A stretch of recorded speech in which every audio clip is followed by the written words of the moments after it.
Buenos días a todos. La verdad es que nos ha contraprogramado el Gobierno central, el Gobierno de Cataluña y la señora Carmena, que hoy deja entrar con más restricciones a Madrid y no deja aparcar, con lo cual la verdad es que se nos ha juntado un poco todo. Bueno, soy Juan Pina, presidente de la Unión de Contribuyentes. Muchísimas gracias a todos por haber venido. A los compañeros de los medios de comunicación y, por supuesto, pues a nuestros asistentes. Quiero empezar esta intervención expresando todo nuestro agradecimiento a la Fundación Rafael del Pino por cedernos estas magníficas instalaciones para presentar hoy el Índice Autonómico de Competitividad Fiscal, el IACF, en esta primera edición correspondiente a 2017 y que estoy convencido de que será la primera de muchas. Al organizar el acto hemos priorizado la asistencia a los medios de comunicación para tratar de darle al índice la difusión social que creemos que sin duda merece, pese a que, bueno, lamentablemente, como os decía, pues la atención de los medios en estos días es particularmente difícil de captar por todo lo que está sucediendo. Por lo tanto, muchas gracias nuevamente tanto al público como a los redactores y a los reporteros gráficos que han tenido la amabilidad de acompañarnos hoy. La Unión de Contribuyentes es una asociación todavía bastante joven que aspira a articular en todo el país el movimiento cívico de autodefensa de los contribuyentes. En la mayor parte de los países desarrollados y de manera muy significativa en los de raíz anglosajona, las organizaciones de contribuyentes se encuentran entre los agentes más destacados de la sociedad civil. Disponen de grandes recursos, agrupan a cientos de miles de personas, sus estudios y sus informes se tienen en cuenta, los gobiernos les consultan, como a otros interlocutores sociales, a la hora de tomar decisiones, y los medios de comunicación difunden habitualmente sus posicionamientos.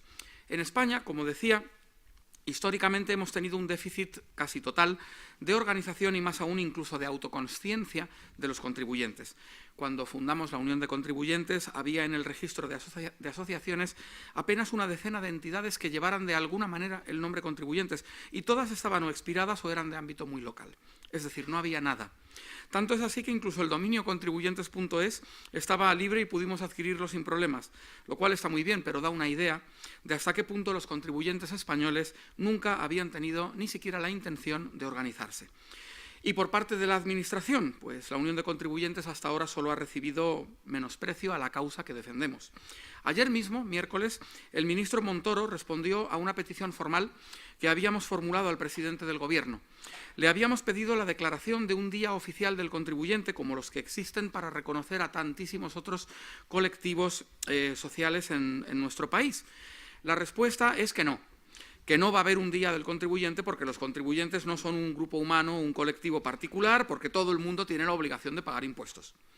Nosotros, por supuesto, seguiremos celebrando el Día del Contribuyente y la verdad es que el cuerpo nos pediría celebrarlo el 28 de julio, natalicio de don Cristóbal Montoro, pero no, lo seguiremos celebrando el 30 de junio para señalar que el ciudadano español medio, el medio, no el rico, ya dedica los primeros 6 meses del año o las 4 primeras horas de su jornada laboral a trabajar para pagar a Hacienda.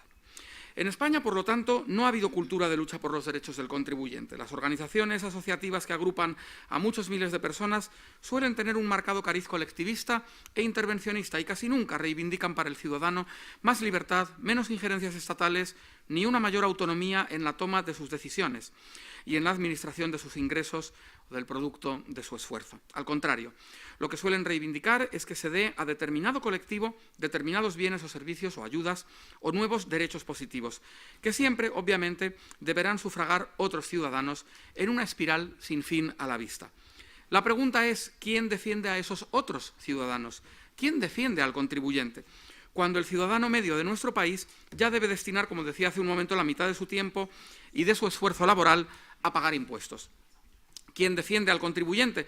Cuando hemos vivido entre 2012 y 2015 más de 50 subidas de impuestos y eso con mayoría absoluta de un partido teóricamente menos hostil que otros a la causa del contribuyente. ¿Quién defiende al contribuyente? Después de que Cristóbal Montoro ordenara hace casi un año, en primeros de diciembre del año pasado, una nueva subida de impuestos calificada como la mayor de nuestra historia. ¿Quién defiende al contribuyente de un sistema tributario tan extremadamente complejo y cambiante que con frecuencia no consiguen entenderlo cabalmente ni siquiera los profesionales del asesoramiento fiscal?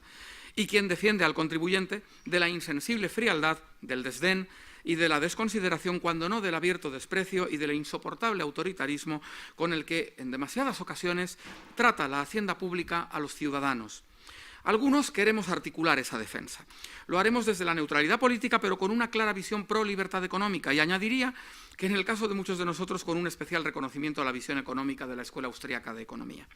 La Unión de Contribuyentes ha nacido para ser un contrapeso a la proliferación de nuevos tributos y a la subida de los existentes, para hacer que la voz del contribuyente se escuche en el debate público, para conseguir que también en España se entienda que las administraciones públicas no pueden tener barra libre de gasto, porque el esfuerzo tributario que ello implica para el ciudadano medio, que es quien paga la fiesta, no puede estirarse más.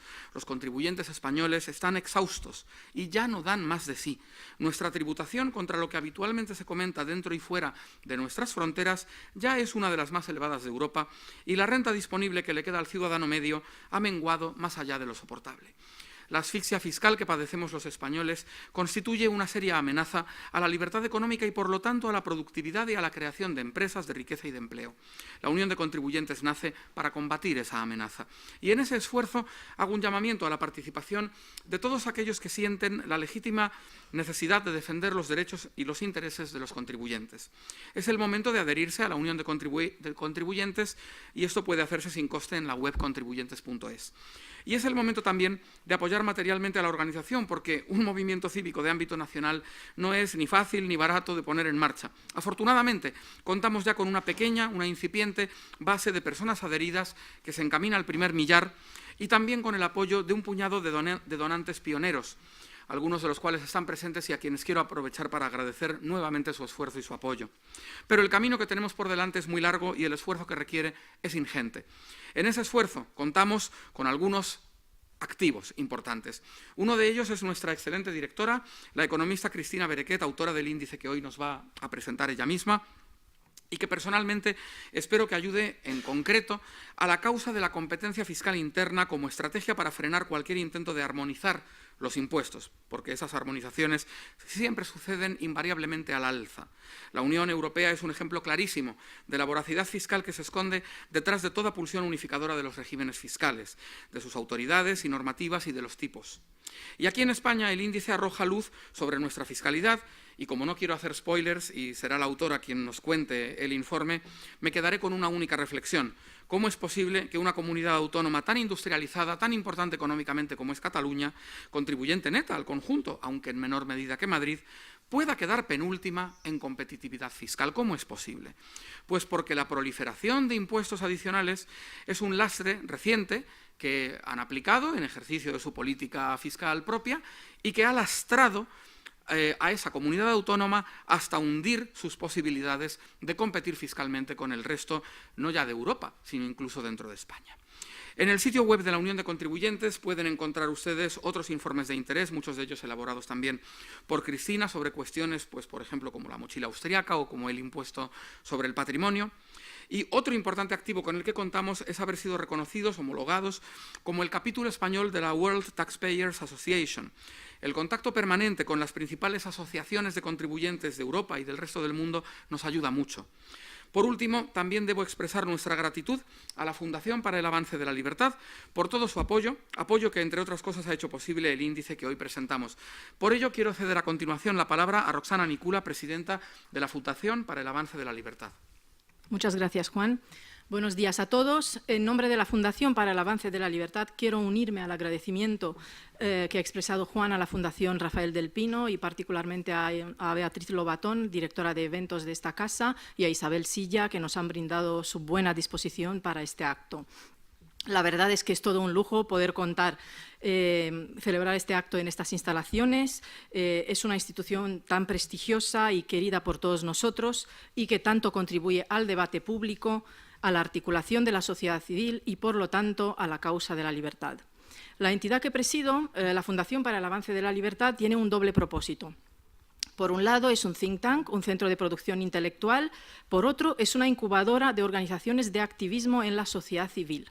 En su primera faceta, como think tank, nos diferenciamos de los demás que existen en nuestro país, algunos de ellos muy reconocidos y con una larga trayectoria que admiramos y apoyamos, pero, sin embargo, estos institutos realizan en general una labor excelente, nada más circunscrita al ámbito académico. Nosotros existimos para traducir y predigerir las ideas de la libertad para el gran público. Nuestra colección de libros, nuestro espacio radiofónico, nuestros papers y todas las demás iniciativas de producción intelectual de nuestra fundación se caracterizan por ser eminentemente divulgativas. Nuestro papel es dotar a los activistas pro libertad de ideas fuerza básicas, lecturas sencillas, herramientas prácticas, argumentarios fáciles de interiorizar, todo ello en el objetivo de ayudarles a ganar el debate ideológico en la máquina de café de sus empresas, en la cafetería de la universidad, en las reuniones familiares. Los activistas de la libertad están por lo general bastante solos en un entorno colectivista hostil y nuestra fundación quiere nutrirles de la munición necesaria para ir ganando microbatallas que en su conjunto hagan avanzar la causa de la libertad. Por eso, a diferencia de los demás think tanks, no nos limitamos a la producción intelectual y somos también una incubadora, un vivero de asociaciones. Queremos ayudarlas en sus primeros pasos hasta que puedan volar libres. Les brindamos gratuitamente domicilio fiscal y social, espacio en cloud computing, asesoramiento informático, diseño gráfico, consultoría jurídica y estratégica y otros apoyos. Nuestra sede lo es también desde hace poco la sede formal de una asociación tan prestigiosa como Students for Liberty. En la misma también se alojan las 3 asociaciones que estamos contribuyendo a lanzar, que es la Asociación para la Reforma de las Pensiones, que defiende un modelo de capitalización individualizada para la jubilación y que pronto presentará una interesante aplicación para dispositivos móviles. La Unión de Contribuyentes, aquí presente, y la Plataforma para la Libertad Educativa, que propone el cheque escolar, la desestatalización de las escuelas, defiende la libertad de currículo y la lengua de todos los centros educativos y en un marco de libre competencia, y también defiende a las familias que optan por la educación en el hogar.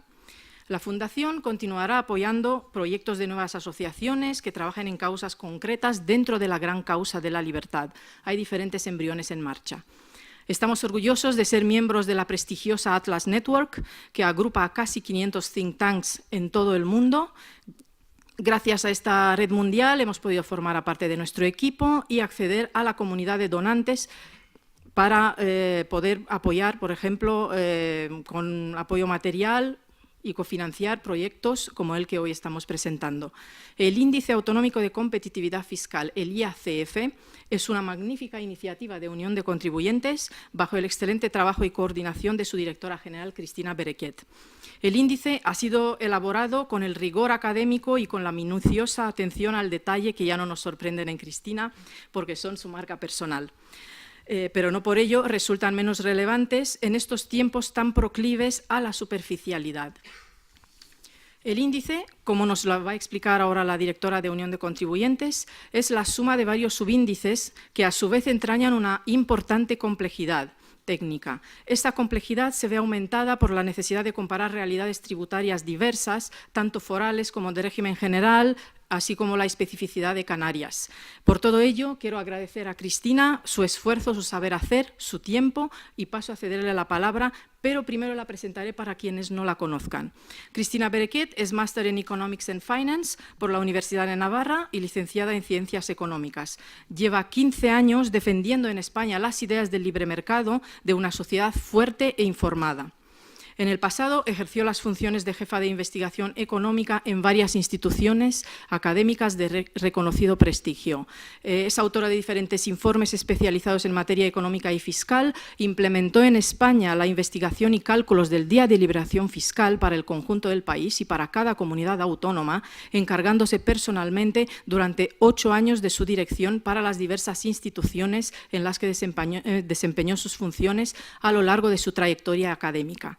Desde 2016, Cristina es miembro del Consejo de nuestra fundación, la Fundación para el Avance de la Libertad, y directora general de la Unión de Contribuyentes. Entre los informes elaborados en esta asociación destacan los referidos al impuesto sobre el patrimonio, a la mochila austríaca o a las medidas fiscales adoptadas por el Gobierno en diciembre de 2016.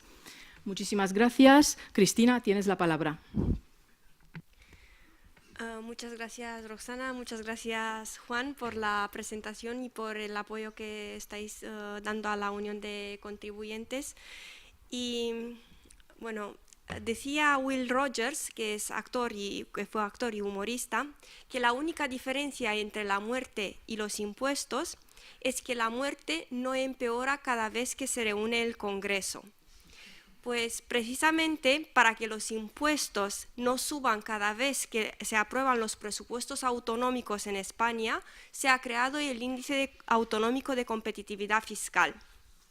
Para analizar la fiscalidad de un territorio y su capacidad para atraer inversiones, no basta con conocer cuánto se recauda a través de los impuestos o cuáles son los tipos impositivos de determinados tributos. Hay que reconocer que hay otros elementos del sistema tributario que pueden aumentar o reducir la competitividad fiscal. Por ello, el Índice Autonómico de Competitividad Fiscal aúna muchos aspectos complejos del sistema tributario autonómico y los traduce en una clasificación fácil de entender. ¿Por qué es importante conocer la competitividad fiscal de un territorio y cuál es su posición con respecto a las demás comunidades autónomas? En un país donde se garantiza la libre circulación de los trabajadores y del capital, las comunidades autónomas con un mejor sistema fiscal son las que más probabilidades tienen de atraer la implantación de actividad económica nueva, generando así mayor crecimiento económico y empleo. Otros factores como la infraestructura, el acceso a la mano de obra cualificada son importantes, pero un cambio en el sistema fiscal tiende a mejorar de forma inmediata el clima empresarial y el mercado del trabajo, mientras que otras políticas públicas pueden tardar años en dar resultados. Incluso en un mundo globalizado, la competencia más dura la representan a menudo otras comunidades autónomas y no necesariamente otros países. Nos tenía que preocupar más que una empresa de Barcelona o de Pamplona se cambie de sede social a Madrid o Palma de Mallorca que de España a Polonia. Y lo mismo pasa con los contribuyentes, los trabajadores o el patrimonio. Pero esto no implica que las comunidades autónomas deban dedicarse a ofrecer deducciones o incentivos fiscales para atraer nuevas empresas, sino que se trata de mejorar de forma sistemática el sistema fiscal en su conjunto, que es al final la mejor manera de atraer nuevos negocios. Por otro lado, la competencia fiscal entre las comunidades también funciona como una restricción efectiva sobre el aumento continuo de los impuestos autonómicos. También puede ayudar a una asignación de recursos más eficiente, ya que las empresas y los contribuyentes se establecen ahí donde reciben aquellos servicios que necesitan a un menor coste. Los que diseñan la política fiscal autonómica deben tener en cuenta varios aspectos. Los impuestos sí son importantes para la actividad económica. Los impuestos reducen los beneficios de las empresas y la renta disponible de los contribuyentes. Si los impuestos crecen, el coste se traslada bien a los consumidores a través de precios más elevados o bien a los trabajadores, sueldos más bajos o menos puestos de trabajo, o a los accionistas. De la misma manera, menor renta disponible implica menor consumo y ahorro. Así, un territorio con menos costes tributarios será más atractivo para las empresas y tenderá a experimentar un mayor crecimiento económico. También hay que tener en cuenta que las comunidades no realizan cambios impositivos de manera aislada. Cualquier reforma tributaria cambiará de alguna forma la posición competitiva de la comunidad en relación con sus vecinos, con el resto del país o incluso globalmente. En última instancia, afectará la posición de la comunidad autónoma como lugar para vivir y para hacer negocios. Es utópico pensar que existe un sistema fiscal que no cree ninguna distorsión económica, pero a través de las políticas fiscales se debería tender a que las decisiones de los contribuyentes y de los empresarios se guíen por los principios económicos y no que estén dictadas por el sistema tributario. Por ello, el índice recompensa a aquellas comunidades autónomas que minimizan la distorsión económica inducida por los impuestos. ¿Y cómo se consigue esto? El índice analiza la fiscalidad comparando las comunidades a través de más de 60 variables relacionadas con 6 aspectos fiscales clave: el impuesto sobre la renta, el impuesto sobre el patrimonio, el de sucesiones, impuesto sobre transmisiones patrimoniales y actos jurídicos documentados, el impuesto sobre hidrocarburos y los impuestos autonómicos propios. y agregando los resultados en un ranking final. El índice autonómico de competitividad fiscal es un índice jerárquico y relativo, por lo tanto no es un índice absoluto o un índice ideal. En otras palabras, cada indicador se clasifica en relación con el rango de la variable en otras comunidades autónomas. Cada componente sitúa a las comunidades en una escala de 0 a 10, donde 0 no significa la peor puntuación posible, sino la peor puntuación entre los territorios contemplados en el índice. Pues bien, empezamos con el primer indicador, el índice sobre el impuesto sobre la renta. El IRPF, como sabéis, es un impuesto complejo con numerosas deducciones y bonificaciones y que además cuenta con la complejidad añadida de que parte del impuesto tributa en función de la normativa autonómica y parte en función de la normativa estatal. Se da además el caso de Navarra y de las 3 diputaciones vascas que tienen su propia regulación fiscal del impuesto, lo que hace que la comparativa revista mayor complejidad aún. Uno de los elementos analizados por el índice del impuesto sobre la renta son las reducciones y deducciones por rendimientos del trabajo. Estas reducciones son clave, ya que cuanto más elevadas sean, menos tendrá que pagar el contribuyente en términos de IRPF y más renta disponible tendrá. También, al mismo nivel de renta disponible, el sueldo bruto que tiene que pagar el empresario es menor, lo cual fomenta la creación de puestos de trabajo y mejora la remuneración. Tanto las comunidades autónomas de régimen común como Navarra y País Vasco aplican estas reducciones, pero con una metodología muy diferente. En el caso de Navarra, debido a la última reforma fiscal, la reducción por trabajo aminora directamente la cuota íntegra, siendo la única comunidad autónoma que aplica esta deducción en la cuota. Entonces, para poder hacer la comparación con el resto de las comunidades, se ha calculado el impacto de las bonificaciones y reducciones en las demás comunidades que tendrían en la cuota íntegra, para poder compararlo con Navarra. De ahí resulta que la deducción por trabajo aplicada en Navarra es la más baja de todas las comunidades autónomas. En cambio, las diputaciones vascas aplican una reducción por rentas de trabajo que casi duplican la de Navarra. El segundo indicador analizado es el mínimo personal y familiar, ya que aparte del impacto que tienen sobre la renta disponible, los mínimos personales y familiares juegan un papel clave en el conjunto del sistema fiscal español. No hay que olvidar que en España el sistema de pensiones de reparto se basa en la premisa de que las familias siempre van a tener como mínimo 2 hijos, digo como mínimo, si no el sistema sería inviable. Sin embargo, no hay ningún contrato social para ello. Y la única forma de garantizarlo es que las familias con hijos paguen muchos menos impuestos que los que decidan no tenerlos, ya que serán las familias con hijos las que paguen también las pensiones de los que deciden ahorrar en este gasto que supone tener hijos. Una vez más, Navarra es la comunidad con peor puntuación, ya que el mínimo personal y familiar apenas alcanza el 66% del que se aplican las diputaciones vascas. O lo que es lo mismo, Navarra tenía que duplicar su deducción por hijos para alcanzar el nivel que existe actualmente en las diputaciones vascas. Esto hace que los navarros con 2 hijos con rentas superiores a 21.000 euros brutos al año tengan que pagar la cuota de impuesto sobre la renta más alta de toda España. Si también se analiza la deducción por familia numerosa, de nuevo es la comunidad autónoma con la menor reducción por hijos es Navarra, seguida por Cantabria y La Rioja. Además, en Navarra, las familias numerosas, que se supone que son las que tienen más de 3 hijos, pagan el IRPF más alto que en cualquier otra comunidad autónoma, independientemente del nivel de renta, incluso en el caso de las rentas inferiores a 15.000 euros brutos. En cambio, en las 3 diputaciones del País Vasco, a pesar de no tener una deducción específica para familia numerosa, siguen ofreciendo la mejor reducción para familias con más de 3 hijos a cargo. Bueno, voy a pasar un poco más rápido. Los tramos y tipos impositivos para las rentas más bajas. Para calcular el indicador de las rentas bajas se ha calculado el promedio del IRPF que a pagar por un sueldo bruto de 15.500 euros brutos, que eso es el sueldo más común actualmente en España, y otro de 19.300 euros.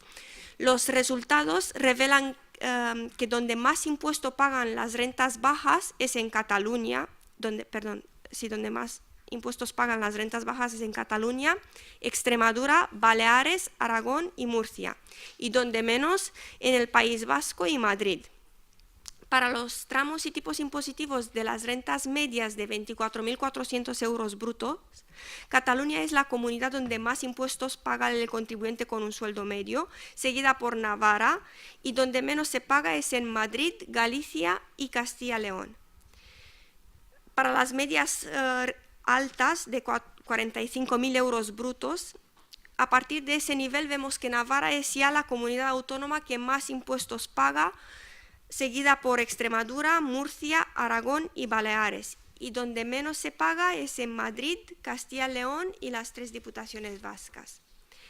En el caso de las rentas altas de más de 150.000 euros, Navarra es de nuevo la comunidad donde más tributan estos contribuyentes, seguida esta vez por la Comunidad Valenciana, Cantabria, Extremadura y Andalucía. Otro indicador del índice de la renta es el número de tramos. Es sabido que un impuesto con diferentes tramos cambia los incentivos y el comportamiento cuando los ingresos del contribuyente llegan al final del tramo y salta a un grupo superior. Por ello, un sistema con muchos tramos es más perjudicial desde el punto de vista económico que uno con un tipo impositivo único. Esta variable, al fin y al cabo, mide el efecto disuasorio que el impuesto sobre la renta tiene sobre el aumento de los ingresos. En realidad, en España se ha pasado de tener 4 tramos de renta en 2010 a 5 en algunas comunidades autónomas de régimen común a día de hoy y hasta 10 en Aragón y 11 en Navarra. Sin embargo, no hay ningún país del mundo que tenga más de 10 tramos de renta como pasa ahora en Aragón y Navarra. Con estos datos, la primera posición del índice del impuesto sobre la renta la ocupan las 3 diputaciones del País Vasco. Le siguen Madrid, Castilla y León, Castilla-La Mancha y Galicia. En la cola del índice del impuesto sobre la renta se sitúa Navarra, ya que en 6 de los 8 indicadores analizados se ha situado en el último puesto, y esto es claramente debido a la última reforma fiscal emprendida por el cuatripartito y probablemente va a empeorar a partir de mañana. En el furgón de la cola se encuentra también Extremadura, Cataluña, Aragón y Baleares. El impuesto sobre el patrimonio, que es el segundo indicador que analiza el índice, como sabemos, es un impuesto cedido a las comunidades autónomas de régimen común y que lo puede regular sin restricciones desde el año 2001. En el caso de Navarra y País Vasco es un impuesto concertado de normativa autonómica, por lo que las 2 comunidades disponen de competencias plenas para regular y aplicar el tributo en su ámbito territorial. El índice del impuesto sobre el patrimonio analiza el mínimo exento, la deducción por vivienda, los bienes y derechos afectos a la actividad empresarial. Y aquí muchos os preguntaréis por qué. Como norma general, los bienes y participaciones empresariales están exentos de tributar en el impuesto sobre el patrimonio desde el año 1994. No obstante, Navarra es la única comunidad autónoma en la que, tras la última reforma del impuesto, los bienes y participaciones empresariales sí tributan, aunque existe un mínimo exento para el primer millón de euros y mientras que el valor restante se le aplica una reducción del 80%. Este cambio en la normativa aumenta la complejidad del impuesto y genera además incertidumbre sobre su aplicación. Proyecta esta inseguridad fiscal sobre el resto del sistema tributario navarro. El índice analiza también los tramos y los tipos impositivos para un patrimonio de 800.000 euros, 4 millones y 15 millones de euros. Y también analiza el escudo fiscal. El escudo fiscal es una medida introducida en la norma estatal para que el impuesto no sea confiscatorio. Sin embargo, Navarra y las diputaciones vascas han reducido dichos límites de forma significativa. También se da el caso de la Diputación guipuzcoana, que ha eliminado por completo el escudo fiscal. Esta medida aparentemente permite a Guipúzcoa a recaudar más, a pesar de aplicar un tipo impositivo más reducido. No obstante, puede llegar a ser confiscatorio para muchos contribuyentes que tendrán que vender parte de su patrimonio para afrontar el tributo. Por último, se analizan también las bonificaciones en la cota. Pues bien, La mejor puntuación en el índice del impuesto sobre patrimonio es la que obtienen Madrid y La Rioja, por las bonificaciones que aplican sobre la cuota íntegra del impuesto. La tercera y cuarta posición es para Vizcaya y Álava, y la última posición es para Extremadura, que está aplicando uno de los tipos impositivos más elevados como un mínimo exento por debajo de la media estatal. También en la cola se encuentran Aragón, Cataluña, Navarra y la Comunidad Valenciana. Todas estas comunidades aplican un mínimo exento más reducido y también unos tipos impositivos más elevados. En el caso de Navarra, sus contribuyentes están castigados también por la deducción de vivienda más reducida, por la reducción del escudo fiscal y por el hecho de que los bienes afectos a actividades empresariales no están exentos al 100%. El tercer índice se refiere al impuesto sobre sucesiones. En este caso, la capacidad normativa de las comunidades de régimen común ha transformado el impuesto de sucesiones y donaciones en uno de los más complejos, especialmente si se quiere hacer una comparación pormenorizada entre las diferentes autonomías. Por ello, se ha optado por analizar únicamente el impuesto sobre sucesiones, con especial énfasis en los herederos del así llamado Grupo 2, que engloba a los ascendientes y descendientes directos, así como al cónyuge. El índice analiza la reducción por adquisición de la vivienda, la reducción por parentesco y otros tipos de reducciones de la base imponible, la cuota líquida y la bonificación en la cuota. En el índice del impuesto sobre sucesiones, la primera posición la ocupa Canarias, seguida por Cantabria, Madrid y las 3 diputaciones vascas y La Rioja. Actualmente, en la cola del ranking de sucesiones se sitúa Andalucía, pero esto cambiará a partir de 2018. En segunda y tercera posición están Aragón y Extremadura respectivamente. También entre las 5 peores se encuentran Castilla y León y Asturias. Pasamos ahora al impuesto sobre transmisiones patrimoniales y actos jurídicos documentados. El impuesto sobre transmisiones patrimoniales y actos jurídicos documentados es un impuesto complejo que muchos contribuyentes desconocen ya al no ser un impuesto que se paga habitualmente. Sin embargo, es un impuesto que grava, entre otras cosas, la transmisión de viviendas y vehículos entre particulares, por lo que si se trata de valores muy elevados, la liquidación a pagar puede ser de una cuantía significativa.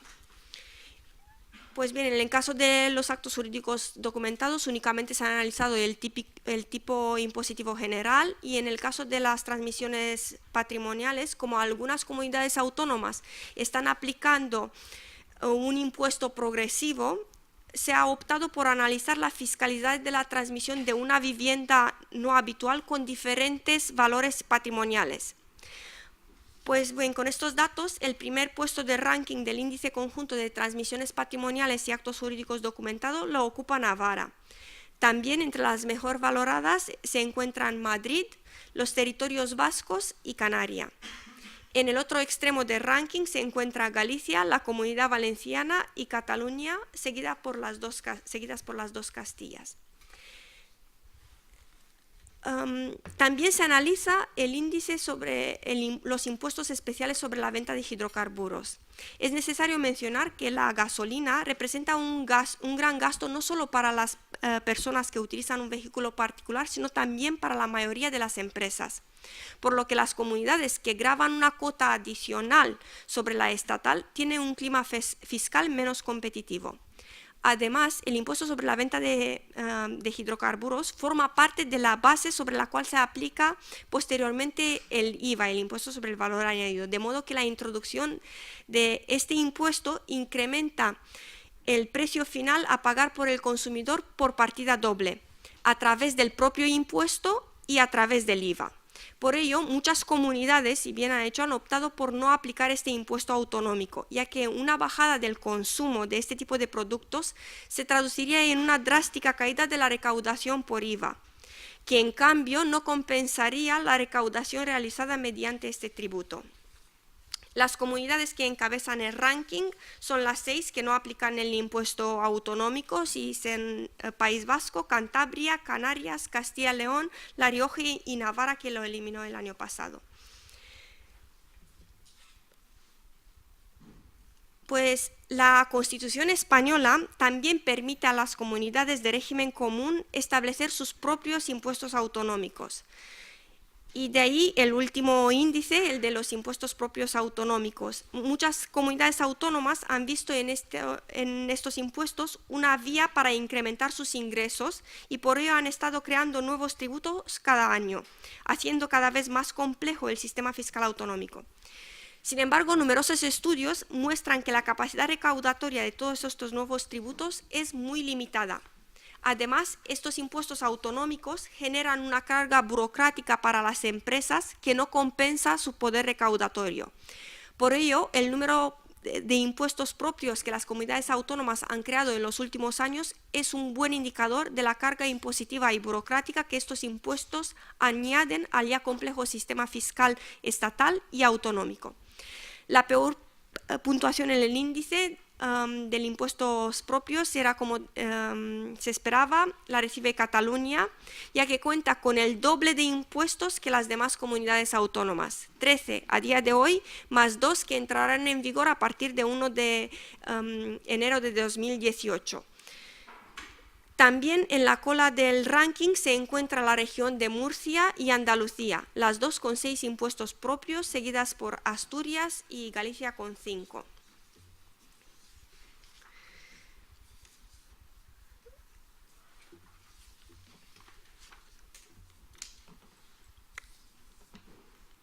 Pues bien, ahora para calcular el índice autonómico de competitividad fiscal se han agregado los 6 subíndices analizados hasta ahora. Sin embargo, dado que el impuesto sobre hidrocarburos recauda relativamente poco comparado con los demás impuestos analizados, su peso representa la mitad del peso de las demás componentes en el índice final. Además, al utilizar una escala relativa, la media de los 6 componentes no es la misma. Por ello, para poder comparar las regiones teniendo en cuenta su puntuación en cada subíndice, las 6 componentes han sido normalizadas. Bien, aquí vemos las 5 mejores comunidades en el índice autonómico de competitividad fiscal, que en 2017 son Vizcaya, Álava, Madrid, Guipúzcoa y Canarias. Lo que diferencia a las comunidades que se sitúan en el top 5 frente a las demás es la buena calificación que obtienen en cada una de las 6 componentes del ranking. Es decir, entre las 5 comunidades con peor puntuación en cada uno de los 6 subíndices no estará ni Vizcaya, ni Álava, ni tampoco Madrid, Guipúzcoa o Canarias. No obstante, la diferencia entre las 3 diputaciones del País Vasco, que ocupan la primera, segunda y cuarta posición respectivamente, es dada por las diferencias en el impuesto sobre el patrimonio, ya que la regulación del impuesto en Álava es peor que en Vizcaya, mientras que la situación en Guipúzcoa es más deficiente aún, lastrando a Guipúzcoa hasta llevarla a la 14ª posición. Madrid ocupa la 3ª posición en el ranking. Sin embargo, su posición podría mejorar aún si redujera el número de impuestos propios autonómicos y eliminara el impuesto sobre hidrocarburos. Canarias, que cierra el top 5, obtiene buenas notas en todas las componentes de ranking. No obstante, tiene amplio espacio de mejora en el subíndice relativo al impuesto sobre la renta, donde ocupa la 8ª posición. Las comunidades autónomas con peor desempeño en el índice obtienen bajas puntuaciones en casi todos los componentes del mismo, pero especialmente en los 3 impuestos más importantes: renta, sucesiones y patrimonio. Como podéis ver, en el top de la cola están Comunidad Valenciana, Andalucía, Aragón, Cataluña y por último, o por primero, Extremadura. Extremadura es la última de ranking, no solo porque tiene el peor impuesto del patrimonio de todo el Estado, sino que también es que es el más gravoso del mundo. Las demás componentes, como el impuesto sobre la renta o el impuesto de sucesiones, también la sitúan entre las autonomías con peor puntuación. Cataluña, la penúltima en el ranking, cuenta con el doble de impuestos autonómicos que las demás comunidades autónomas. Además, tiene grandes deficiencias en la estructura del índice del impuesto sobre la renta y el impuesto sobre patrimonio. Aragón también sorprende ahí en la cola, Se sitúa en la posición 17ª. Tiene las peores puntuaciones en los 3 impuestos clave: renta, sucesiones y patrimonio. Y por último, bueno, Andalucía se sitúa 16ª, ha tenido hasta ahora el peor impuesto sobre sucesiones y sufre además una considerable proliferación de los impuestos propios. La Comunidad Valenciana es 15ª, tiene uno de los sistemas más gravosos en materia de transmisiones patrimoniales y actos jurídicos documentados, así como bajas puntuaciones en absolutamente todos los componentes del índice. Pues bien, con estos resultados, el índice quiere ayudar a identificar aquellas comunidades autónomas que ofrecen mejores condiciones fiscales tanto para los contribuyentes como para las empresas. En definitiva, el índice permite determinar si una comunidad autónoma es un polo de atracción para contribuyentes o empresa, y si no lo es, cuáles son las medidas y reformas concretas que podría aprobar mañana para llegar a serlo. Muchas gracias.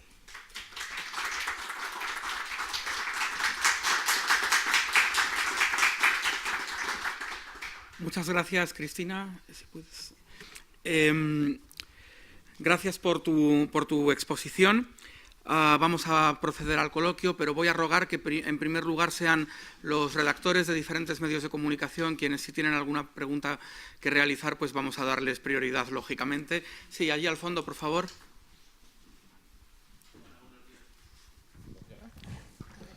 Hola, sí, ahora. Quería preguntar por la situación de la Comunidad Autónoma de Extremadura, una valoración global y lo siguiente que proponen para que suban el ranking. Gracias.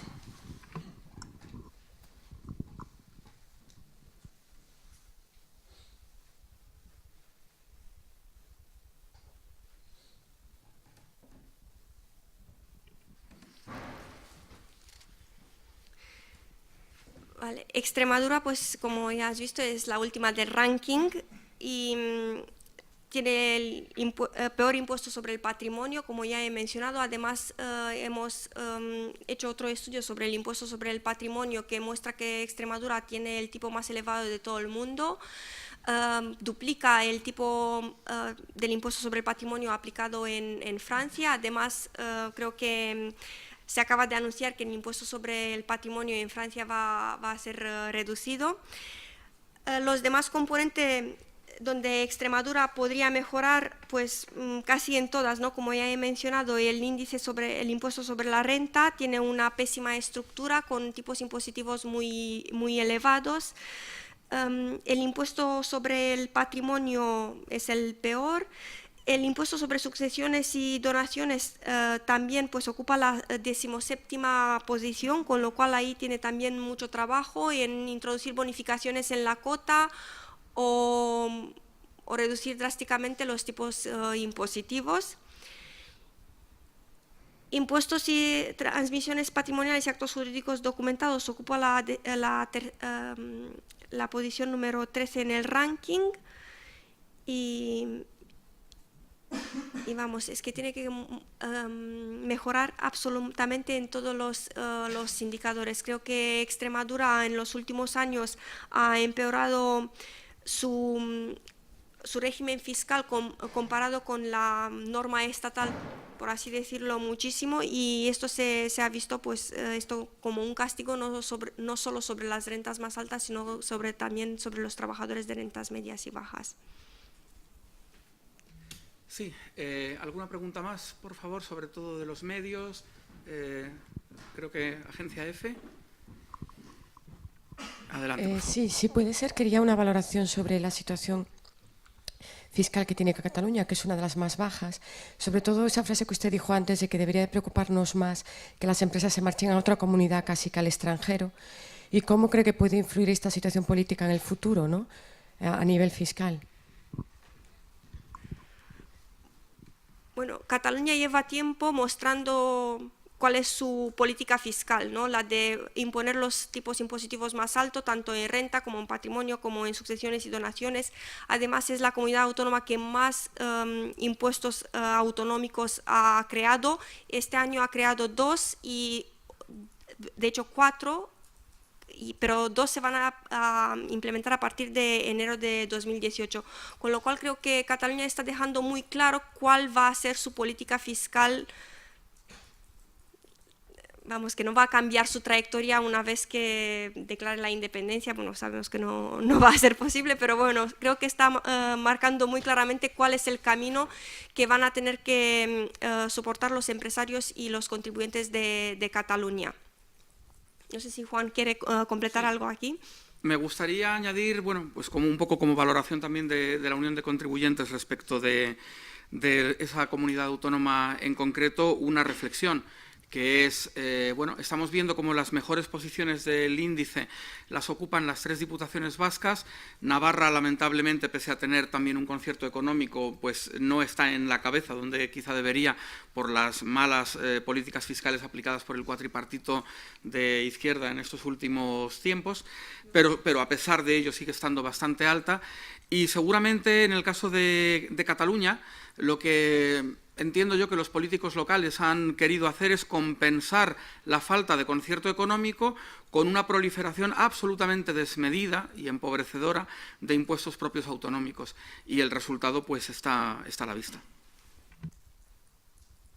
Bueno, aquí me gustaría completar una cosa que no sé si sabéis, pero en Cataluña había un impuesto sobre las grandes superficies que, como fue declarado inconstitucional, pues lo cambiaron un poco para darle otra forma y ver si esta vez pues lo siguen implementando, con lo cual yo creo que hagan lo que hagan van a seguir creando nuevos impuestos autonómicos, y a pesar de que no recaudan casi nada, pero bueno. O sea que esto es negativo, esta línea que lleva. Sí, desde luego. Es que crea una burocracia para las empresas y para los contribuyentes que es innecesaria, y que además estos impuestos recaudan muy poco comparado con los otros impuestos. Están perdiendo ahí empresas y contribuyentes, en mi opinión. ¿Alguna pregunta más, por favor? Sobre todo de los medios y de cualquiera de los asistentes. Bueno, pues si no hay más preguntas, sí, por favor. Sobre el impuesto de las sucesiones, dice que Extremadura tiene la más alta del mundo. Las otras comunidades autónomas, ¿cómo se comparan internacionalmente? ¿Está España especialmente mal?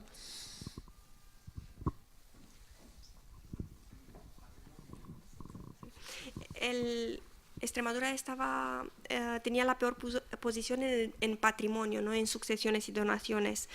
En sucesiones y donaciones la peor posición la ocupa de momento Andalucía, y Aragón, Extremadura tercera y Castilla y León. No he hecho todavía una comparación internacional de cómo está el impuesto en otros países, vamos. Sí que me gustaría añadir, en el caso concreto del impuesto sobre el patrimonio, a colación de lo que nos pregunta, lo siguiente. Para la Unión de Contribuyentes, la verdad es que es muy significativo, muy negativamente significativo, el hecho de que nuestro país sea, me corregirá Cristina si me equivoco, el único país de la Unión Europea, junto con Francia, donde todavía existe el impuesto sobre el patrimonio, que se ha ido eliminando país tras país, en algunos nunca se llegó a establecer, y resulta que solamente queda Francia y España, pero que es que además Francia lo va a reducir significativamente. Ya en Francia el impuesto que tienen sobre el patrimonio es la mitad de la media española. Solamente una comunidad autónoma, que es La Rioja, tiene el mismo impuesto que Francia, y otra, que es la Comunidad de Madrid, no tiene ninguno, porque lo tiene bonificado al 100% en la mayor parte de los casos, pero todo el resto de España tiene más o menos el doble de impuesto de patrimonio que Francia. En el resto de la Unión Europea no existe. Francia lo va a reducir, y encima tenemos alguna comunidad autónoma donde está por encima de la media y llega a ser de los peores del mundo, y el caso concreto de Extremadura, donde tenemos, por desgracia, el impuesto sobre el patrimonio más alto del planeta. La verdad es que es un impuesto arcaico que internacionalmente, ya más allá de la Unión Europea, pues hay pocos países donde todavía se sigue aplicando, y yo pienso que es uno de esos tributos que sencillamente deberían desaparecer. Tampoco tiene unos efectos recaudatorios que sean espectaculares, tampoco hay mucho motivo para mantenerlo. Es un impuesto altamente ideológico que se introdujo en el año 73 como algo temporal, y temporal desde el 73. ¿Nada más? Sí, por favor. Sí, quería saber, bueno, no me he leído el folleto todavía, claro. ¿Hay una diferenciación en el índice entre la fiscalidad para empresas y para contribuyentes, para personas físicas?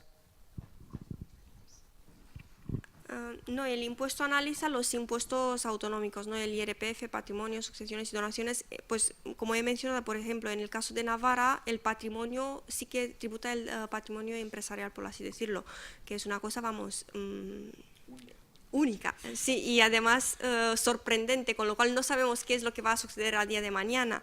Y también tiene intención de subir el impuesto de sucesiones y donaciones, pues se está debatiendo estos días en el gobierno. Pero como decía, al fin y al cabo todos los impuestos, el impuesto sobre la renta sí que influye en las empresas, porque al mismo coste laboral, una empresa que se traslade a La Rioja va a pagar menos impuestos que en Navarra, o va a ofrecer un sueldo mejor al trabajador de La Rioja que el de Navarra, por ejemplo, ¿no? Y como he comentado, pues eso, los impuestos sobre hidrocarburos también influyen en el coste empresarial. Todos los impuestos, al fin y al cabo, tienen un impacto sobre las empresas y los contribuyentes, de forma directa o indirecta. Y está, bueno, en el folleto hay más detalle de cómo influyen los impuestos, las empresas y los contribuyentes en cada componente que se analiza. ¿Alguna pregunta más? Bueno, pues si no es el caso, nuevamente muchas gracias a todos por acompañarnos esta mañana, a la Fundación Rafael del Pino por cedernos estas magníficas instalaciones y a los medios de comunicación por haber cubierto la noticia. Gracias.